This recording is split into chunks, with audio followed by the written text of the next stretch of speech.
विज्ञान और प्रौद्योगिकी भाग 2 पाठ क्रमांक 1 आनुवांशिकता और उत्क्रांति। परिचय। थोड़ा याद कीजिए। 1. सजीवों के कोशिका केंद्रक में आनुवांशिक गुणधर्म का वहन करने वाला कौन सा घटक है? 2. अपने माता पिता के शारीरिक तथा मानसिक लक्षणों को संतान में समन्वित होने वाली प्रक्रिया को क्या कहते हैं? 3. डीएनए का अणु किस घटक से बना हुआ है? आनुवांशिकता व आनुवांशिक बदल, हेरिडिटी एंड हेरिडिटरी चेंजेस। एक पीढ़ी के जैविक लक्षण जनुकों द्वारा दूसरे पीढ़ी तक समन्वित होने की प्रक्रिया को आनुवांशिकता कहते हैं। ये आप जानते ही हैं। आधुनिक आनुवांशिकी का प्रारंभ ग्रेगर में डेल एस वैज्ञानिक ने किया। उन्होंने 1886 के आसपास लंबी अवधि तक संशोधन करके आनुवांशिकता के विषय में निष्कर्ष खोज निकाला। 1901 ह्यूगो द वीस इनके उत्परिवर्तन सिद्धांत द्वारा अचानक होने वाला परिवर्तन के पीछे का कार्यकरण भाव समझ में आया। इसी आधार पर 1902 में वॉल्टर सटन के कण खजूरे की कोशिश में गुणसूत्रों के जोड़ियों के स्वरूप में देखा। तब तक ये किसी को भी मालूम नहीं था। जनुकों जीन्स का वहन गुणसूत्रों द्वारा होता है। ये सिद्ध होने के कारण ही आनुवांशिक सामग्री पहचानने की दिशा में खोज शुरू हुई। इसी आधार पर 1944 इस वर्ष ओस्वाल्ड एवरी, मैकलिन मैककार्थी तथा कॉलिन मैक्लॉयड इन तीनों ने कुछ विषाणुओं को छोड़कर सभी सजीवों में डीएनए ही आनुवांशिक सामग्री होती है, यह सिद्ध किया। 1961 इस वर्ष फ्रैंकाइस जेकब तथा जैक मोनॉड इन आनुवांशिकी वैज्ञानिकों ने जीवाणुओं के कोशिका में डीएनए द्वारा होने वाले प्रथिन संश्लेषण प्रक्रिया की प्रतिकृति तैयार की, जिसके कारण डीएनए अणुओं में छुपे जनुकीय संकेतों को समझने में मदद हुई। इसी से जनुकीय अभियांत्रिकी की दृष्टि से अमाप क्षमता वाली पुनः संयोजी डीएनए तकनीक विकसित हुई। आनुवांशिक विकृतियों का निदान करने के लिए, प्रतिबंध एवं नियंत्रण करने के लिए, उपचार करने के लिए, उसी प्रकार जहां उपयोग होता है ऐसी औद्योगिक प्रतिक्रियाओं के लिए आज आनुवांशिकता का उपयोग किया जाता है।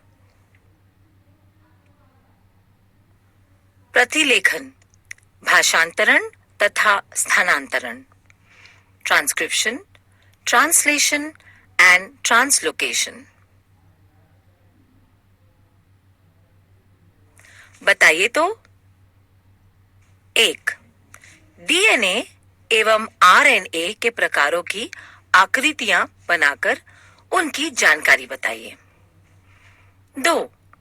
आनुवांशिक विकृति अर्थात क्या, ये बताकर कुछ आनुवांशिक विकृतियों के नाम बताइए। डीएनए में पाए जाने वाले जनुक आरएनए की मदद से कोशिकाओं के कार्य में भाग लेते हैं। उसी प्रकार शरीर की रचना एवं कार्यों पर नियंत्रण रखते हैं। जनुकों में प्रथिनों की निर्मित संदर्भ में जानकारी संग्रहित होती है तथा योग्य प्रकार के प्रथिनों की समय समय पर होने वाली निर्मित शरीर के लिए आवश्यक होती है। इन प्रथिनों की निर्मित डीएनए के आरएनए के माध्यम से होती है।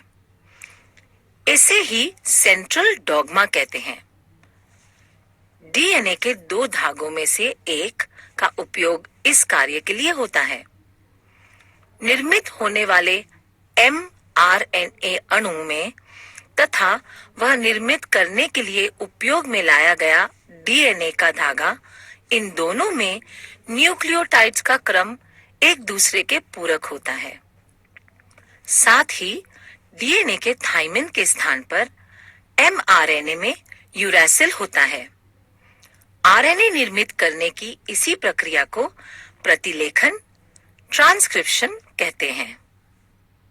कोशिका केंद्रक में होने वाला एमआरएनए कोशिका द्रव्य में आता है। वह आते समय डीएनए के ऊपर के सांकेतिक संदेश लेकर आता है। प्रत्येक अमीनो अम्लों के लिए पाया जाने वाला संकेत कोड 3 न्यूक्लियोटाइड के समुच्चय के स्वरूप में होता है। इसी को ट्रिपलेट कोडॉन कहते हैं। भारतीय वंश के डॉक्टर हरगोविंद खुराना, इन्होंने सभी 20 अमीनो अम्लों के लिए पाए जाने वाले कोडॉन के खोज के कार्य में महत्वपूर्ण भूमिका निभाई। इसके लिए उन्हें 1968 में अन्य 2 वैज्ञानिकों के साथ नोबेल पुरस्कार प्राप्त हुआ। प्रत्येक एमआरएनए ये हजारों कोडॉन से बना होता है। उसके ऊपर के संदेशानुसार प्रोटीन की निर्मित करने के लिए लगने वाला अमीनो अम्ल की पूर्ति करने का काम टीआरएनए करता है। इसके लिए एमआरएनए के ऊपर जिस प्रकार का कोडॉन होता है, उसके पूरक क्रम वाला एंटीकोडॉन टीआरएनए पर होता है। इस क्रिया को भाषांतरण, ट्रांसलेशन कहते हैं। टीआरएनए के द्वारा लाए गए अमीनो अम्लों की पेप्टाइड बंध से श्रृंखला बनाने का कार्य आरएनए करता है। इस दरमियान राइबोसोम एमआरएनए के एक सिरे से दूसरे सिरे तक एक एक ट्रिपलेट कोडॉन के अंतर में सरकता है। इस क्रिया को स्थानांतरण, ट्रांसलोकेशन कहते हैं। प्रोटीनों की ऐसी अनेक श्रृंखलाएं एक साथ जुड़ने के कारण जटिल प्रोटीनों के अणु बनते हैं। यही प्रोटीन सजीवों के शरीर में विविध कार्य संपन्न करते हैं और उनके स्वरूप का नियंत्रण करते हैं। सजीवों में जनुकों के कारण ही वे अपने जैसे सजीवों का निर्माण करते हैं तथा इनमें से ही कुछ जनुक जैसे कि वैसे अगली पीढ़ी में संक्रमित होते हैं, जिसके कारण माता पिता के कुछ आनुवांशिक गुणधर्म उनकी संतान में आते हैं। परंतु कभी-कभी इन जनुकों में अचानक परिवर्तन होता है। जनुक का कोई न्यूक्लियोटाइड अचानक अपनी जगह बदलता है। इस कारण जो छोटा सा परिवर्तन होता है, वह परिवर्तन अर्थात उत्परिवर्तन, म्यूटेशन है। उत्परिवर्तन कभी सूक्ष्म तो कभी लक्षणीय होता है। उदाहरण, उत्परिवर्तन के कारण सिकल सेल अमीनिया जैसे जनुकीय विकृतियों का निर्माण होता है। यह सतत चलने वाली अखंड प्रक्रिया है तथा वह डार्विन का प्राकृतिक चयन के सिद्धांत का समर्थन करता है। थोड़ा याद कीजिए। 1. हमारे पाचन संस्थान में पाए जाने वाली अपेंडिक्स, आंत्रपुच्छ, इस अवयव का क्या कार्य है? 2. क्या हमें अक्कल दाढ़ का वास्तव में उपयोग भोजन को चबाकर खाने के लिए होता है? 3. डायनासोर जैसे महाकाय प्राणी नष्ट क्यों हुए? 4. प्राणी तथा पक्षी, इनकी अनेक प्रजातियां नष्ट क्यों हो रही हैं? उत्क्रांति, एवोल्यूशन। उत्क्रांति अर्थात सजीवों में अत्यंत धीमी गति से होने वाला क्रमिक परिवर्तन है। यह प्रक्रिया अत्यंत धीमी एवं सजीवों का विकास साध्य करने वाली प्रक्रिया है। अंतरिक्ष की ग्रह, तारों से लेकर पृथ्वी पर विद्यमान सजीव सृष्टि में होने वाले परिवर्तन के अनेक चरणों का विचार उत्क्रांति अध्ययन में करना आवश्यक है। प्राकृतिक चयन की अनुक्रिया के लिए सजीवों के किसी एक वर्ग, जाति के विशिष्ट लक्षणों में अनेक पीढ़ियों तक परिवर्तन होने की जिस प्रक्रिया द्वारा अंत में नई प्रजातियों का निर्माण होता है, उस प्रक्रिया को उत्क्रांति कहते हैं। करीब करीब 3.5 अरब वर्ष पूर्व, 350 करोड़ वर्ष पूर्व पृथ्वी पर किसी भी प्रकार के सजीवों का अस्तित्व नहीं था। प्रारंभ में अत्यंत सरल सरल तत्व रहे होंगे और उसके जैविक तथा अजैविक प्रकार के सरल सरल यौगिक बने होंगे। उनसे धीरे धीरे जटिल जैविक यौगिक जैसे प्रथिन और केंद्र काम्ल निर्मित हुए होंगे। ऐसे अलग अलग प्रकार के जैविक और अजैविक पदार्थ के मिश्रण से मूल स्वरूप के प्राचीन कोशिकाओं का निर्माण हुआ होगा। प्रारंभ में आसपास के रसायनों का भक्षण कर उनकी संख्या में वृद्धि हुई होगी। कोशिकाओं में थोड़ा बहुत अंतर होगा तथा प्राकृतिक चयन के सिद्धांतानुसार कुछ की अच्छी वृद्धि हुई होगी, तो जो सजीव आसपास की परिस्थिति के साथ समायोजन स्थापित नहीं कर सके, उनका विनाश हुआ होगा। आज की तारीख में पृथ्वी तल पर वनस्पतियों एवं प्राणियों की करोड़ों प्रजातियां हैं। उनके आकार एवं जटिलता में काफी विविधताएं हैं। सूक्ष्म एक कोशिकीय अमीबा, पैरामेशियम से लेकर महाकाय देव मछली तक उनका विस्तार दिखाई देता है। वनस्पति में एक कोशिकीय क्लोरेला से विस्तीर्ण बड़े बरगद के पेड़ तक अनेक प्रकार की वनस्पतियों की जातियां पृथ्वी पर विद्यमान है। पृथ्वी पर सभी जगह विषुववृत्त रेखा से दोनों ध्रुवों तक सजीवों का अस्तित्व दिखाई देता है। अति प्राचीन काल से मानव को इस पृथ्वी पर सजीवों का निर्माण कैसे हुआ होगा, उनमें इतनी विविधताएं कहां से आई होगी, इस विषय में उत्सुकता है। सजीवों का उद्गम और विकास से संबंधित विविध उपपत्ति के सिद्धांत आज तक प्रस्तुत किए गए हैं। इनमें से सजीवों की उत्क्रांति अथवा सजीवों का क्रम विकास, यह सिद्धांत सर्वमान्य हुआ। इंटरनेट मेरा मित्र। इंटरनेट की सहायता से ग्रह, तारों की निर्मिति के संदर्भ में होने वाले प्रचंड विस्फोट, बिग बैंग के सिद्धांत के विषय में अधिक जानकारी प्राप्त कर अपनी कक्षा में प्रस्तुत करें। इतिहास के पन्नों से सजीव सृष्टि की निर्मिति के विषय में अनेक धर्म गुरुओं ने एवं दार्शनिकों ने अपने अपने विचार लिखकर रखे हैं। भारतीय, चीनी, रोमन, ग्रीक ऐसे सभी संस्कृतियों में सृष्टि के निर्माण के विषय में गहन विचार किया गया है। ग्रह, तारों, पंच महाभूतों, सजीव सृष्टि आदि के विषय में विविध प्रकार की जानकारी उस संस्कृति में काव्य कथा का ग्रंथ के रूप में लिखी हुई है। उत्क्रांति का सिद्धांत, थियोरी ऑफ एवोल्यूशन। इस सिद्धांतानुसार प्रथम सजीव पदार्थ जीव द्रव्य पृथ्वी पर समुद्र में निर्माण हुआ। कालांतर में अनेक वर्षों के बाद इस जीव द्रव्य से एक कोशिकीय सजीव का निर्माण हुआ। इस एक कोशिकीय सजीव में क्रमशः परिवर्तन हुआ और उससे अधिक विशाल एवं जटिल सजीव विकसित हुए। ये सभी बदलाव धीरे धीरे और क्रमवार हो रहे थे। इस विकास की समयावधि लगभग 300 करोड़ वर्ष की है।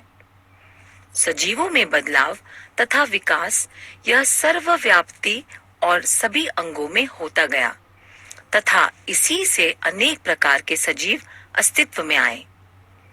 इसी कारण इस पूरी प्रक्रिया को क्रम विकास अथवा उत्क्रांति कहते हैं, जो संघनात्मक उत्क्रांति है।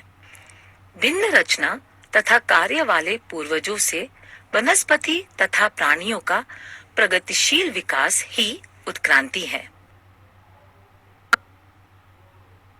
उत्क्रांति का प्रमाण, एविडेंसेस ऑफ एवोल्यूशन। उपर्युक्त सिद्धांत का एकत्रित रूप से विचार करने पर हम यह कह सकते हैं कि उत्क्रांति यह नियमित रूप से होने वाले परिवर्तन की अखंडित प्रक्रिया है, परंतु उसे सिद्ध करने के लिए प्रमाण की आवश्यकता है। उपर्युक्त सिद्धांत के समाधान संपुष्टि के लिए अनेक प्रमाण भी उपलब्ध हैं। बाह्य रूपिकीय प्रमाण, आकारिक प्रमाण, मॉर्फोलॉजिकल एविडेंसेस करके देखिए। कृति, साथ ही आकृतियों का निरीक्षण कर वनस्पतियों तथा प्राणियों की आकृतियों में कौन सी समानताएं दिखाई देती हैं, इसकी सूची बनाइए। प्राणियों के मुख की रचना, आंखों का स्थान, नाक के छिद्र, कान की रचना, शरीर के ऊपर घने बाल, समान विशेषताएं प्राणियों में दिखाई देती हैं। तो तत्तियों का आकार, शिराविन्यास, पर्णदंड, पत्तियों की रचना आदि समान विशेषताएं वनस्पतियों में दिखाई देती हैं। इससे यह स्पष्ट होता है कि उपर्युक्त समूह में समानता है। इसी कारण उनका उद्गम समान है तथा वे एक ही पूर्वज से उत्क्रांतित हुए होंगे, यह सिद्ध होता है। शरीर विज्ञान का प्रमाण, अंतररचना का प्रमाण, एनाटॉमिकल एविडेंसेस। साथ की आकृतियों का सावधानी पूर्वक निरीक्षण करने पर मानव का हाथ, बिल्ली का पैर, चमगादड़ का पंख तथा देव मछली का पर, इनमें प्रत्यक्ष रूप में कुछ भी समानता दिखाई नहीं देती। उसी प्रकार इन प्राणियों के अंगों के कार्यों में भी भिन्नता है, जिसके कारण उनकी रचनाओं में भी भिन्नता है, परंतु प्रत्येक के अवयवों की अस्थियों की रचना में तथा अस्थियों के जोड़ों में समानता दिखाई देती है। यह समानता उनके पूर्वज समान होंगे, इस ओर दिशा निर्देश करती है। बताइए तो। 1. सजीवों के शरीर में पाए जाने वाले विविध अवयव कौन से हैं? 2. क्या शरीर का प्रत्येक अवयव शरीर के लिए उपयोगी होता है? सूचना और संचार प्रौद्योगिकी के साथ भूवैज्ञानिक काल गणना मापन के बारे में जानकारी प्राप्त कीजिए और कक्षा में प्रस्तुत कीजिए। अवशेषांग, वेस्टिजियल ऑर्गन्स। सजीवों में नष्ट होने वाले अथवा अपूर्ण वृद्धि वाले निरुपयोगी इंद्रियों को अथवा अंगों को अवशेषांग कहते हैं। परिवर्तनशील या भिन्न पर्यावरण में जीवित रहने के लिए अचानक नए ऊतकों, अंगों का, इंद्रियों का निर्माण नहीं हो सकता, अपितु अस्तित्व में होने वाले पुराने इंद्रियों में ही क्रमवार परिवर्तन होता है। सामान्यतः किसी विशिष्ट परिस्थिति में शरीर की एकाध कोई एक रचना उपयुक्त होती है, परंतु भिन्न परिस्थिति में वह निरुपयोगी या हानिकारक होती है। ऐसी स्थिति में प्राकृतिक चयन की प्रक्रिया से ऐसी इंद्रियां नष्ट होने के मार्ग पर होती हैं। किसी एक निरुपयोगी अंग को नष्ट होने के लिए हजारों वर्ष लगते हैं। ये नष्ट होने वाले अंगों की भिन्न भिन्न अवस्थाएं भिन्न भिन्न प्राणियों के शरीर में दिखाई देती है। ऐसा अवयव यदि किसी एक सजीव में कोई कार्य नहीं करता, तो दूसरे सजीव में वही अवयव कार्य करता है, अर्थात दूसरे सजीव के लिए वह अवशेषांग नहीं होता। मानव के लिए निरुपयोगी आंत्रपुच्छ यह तृणभक्षक तथा सेल्यूलोज का पाचन करने वाले प्राणियों के लिए एक उपयुक्त कार्यक्षम अवयव है। उसी प्रकार मनुष्य के लिए अनुपयोगी कान के स्नायु बंदरों को कान हिलाने के लिए उपयुक्त हैं।